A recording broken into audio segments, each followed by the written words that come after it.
Assalamualaikum warahmatullahi wabarakatuh. Hello kiddos, how are you today? I hope you always find great and fantastic. Welcome back with Miss Nadia. I'm so happy and excited to be studying with you. Well, before we start our lesson today, please say basmalah together. Bismillahirrahmanirrahim. And then, I will invite you to recite Pancasila dari sila yang pertama sampai dengan sila yang kelima. Let's start. Pancasila. 1. Ketuhanan yang Maha Esa. 2. Kemanusiaan yang adil dan beradab. 3. Persatuan Indonesia. 4. Kerakyatan yang dipimpin oleh hikmat kebijaksanaan dalam permusyawaratan perwakilan. 5. Keadilan sosial bagi seluruh rakyat Indonesia. Oke kiddos, today we are going to learn about tematik muatan pelajaran bahasa Indonesia tentang gagasan pokok dan juga gagasan pendukung. Apa itu gagasan pokok dan gagasan pendukung? Yuk disimak bersama-sama videonya. Sebelum kita membahas tentang apa itu gagasan pokok dan apa itu gagasan pendukung, Miss Nadia ingin mengingatkan kembali kepada kalian tentang apa itu kalimat dan apa itu paragraf. Yang dimaksud dengan kalimat yakni rangkaian beberapa kata yang memiliki makna lengkap, setidaknya memiliki subjek dan juga predikat. Nah, biasanya dalam satu kalimat itu akan diakhiri dengan tanda titik, yang berarti itu merupakan satu buah kalimat. Contohnya adalah Indonesia memiliki banyak pulau, suku budaya, dan juga agama. Ini merupakan contoh dari kalimat, diakhiri dengan tanda titik di akhir kalimat. Sedangkan paragraf merupakan rangkaian beberapa kalimat yang berkaitan satu sama lainnya. Coba kalian perhatikan contoh berikut ini. Ini merupakan contoh dari sebuah paragraf. Coba kalian perhatikan, ada berapa kalimat dalam paragraf tersebut? Bisakah kalian menunjukkannya? Coba kalian tuliskan di kolom komentar ya. Ada berapa kalimat dalam paragraf ini? Nah, setelah kalian mengingat kembali apa itu kalimat dan apa itu paragraf, sekarang kita akan membahas tentang gagasan pokok dan gagasan pendukung. Seperti yang Miss Nadia sebutkan sebelumnya, bahwa suatu teks itu terbentuk dari rangkaian beberapa paragraf. Nah, di setiap paragraf tersebut memiliki gagasan pokok dan juga gagasan pendukung. Yang dimaksud dengan gagasan pokok adalah ide utama dari bacaan tersebut.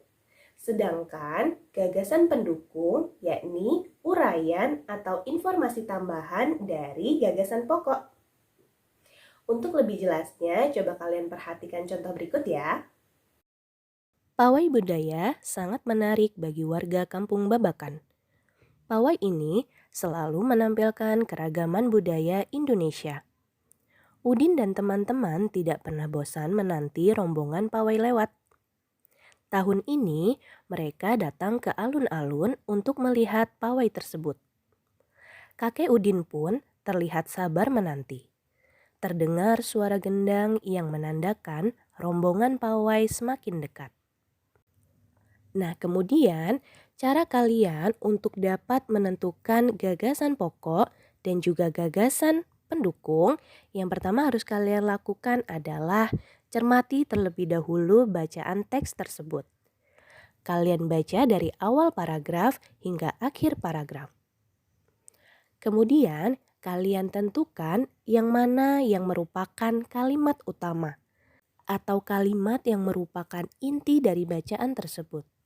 Kalau kita cermati kembali, yang menjadi kalimat utama adalah pawai budaya sangat menarik bagi warga Kampung Babakan. Jadi di sini adalah menceritakan tentang pawai budaya yang menarik bagi warga Kampung Babakan. Nah, kemudian dari kalimat utama tersebut kita dapat menyimpulkan bahwa gagasan pokoknya adalah pawai budaya sangat menarik bagi warga Kampung Babakan. Nah, setelah kita menemukan kalimat utama dan menentukan gagasan pokok tersebut, maka kalimat yang lain pada paragraf tersebut merupakan kalimat penjelas yang berisikan tentang informasi-informasi tambahan yang mendukung dari kalimat utamanya. Nah, coba kita jabarkan satu persatu ya. Kalimat pendukung yang pertama, pawai ini selalu menampilkan keragaman budaya Indonesia. Kalimat penjelas yang kedua, Udin dan teman-teman tidak pernah bosan menanti rombongan pawai lewat. Kalimat penjelas yang ketiga, tahun ini mereka datang ke alun-alun untuk melihat pawai tersebut. Kalimat penjelas yang keempat, kakek Udin pun terlihat sabar menanti. Kemudian kalimat penjelas yang terakhir, terdengar suara gendang yang menandakan rombongan pawai semakin dekat.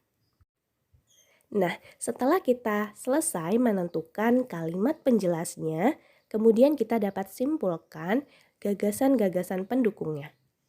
Mesti dijabarkan ya satu persatu. Yang pertama, gagasan pendukung yang pertama, pawai selalu menampilkan keragaman budaya Indonesia.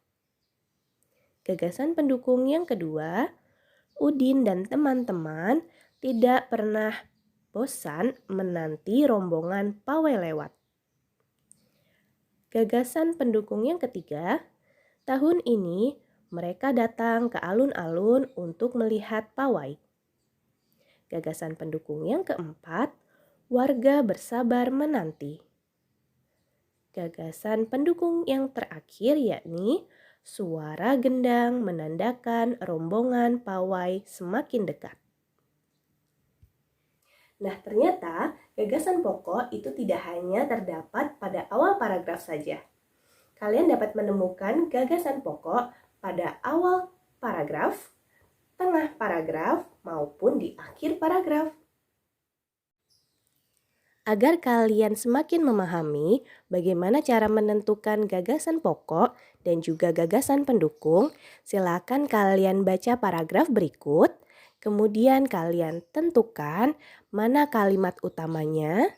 Kemudian dari kalimat utama tersebut silakan kalian tentukan gagasan pokoknya. Setelah itu, maka kalimat-kalimat yang lain dalam paragraf tersebut itu merupakan kalimat penjelas.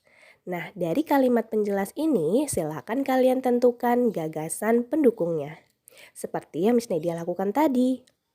Silahkan kalian coba ya di rumah.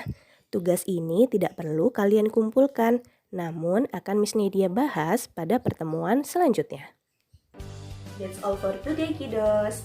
You can repeat the video if you feel you still don't understand the material.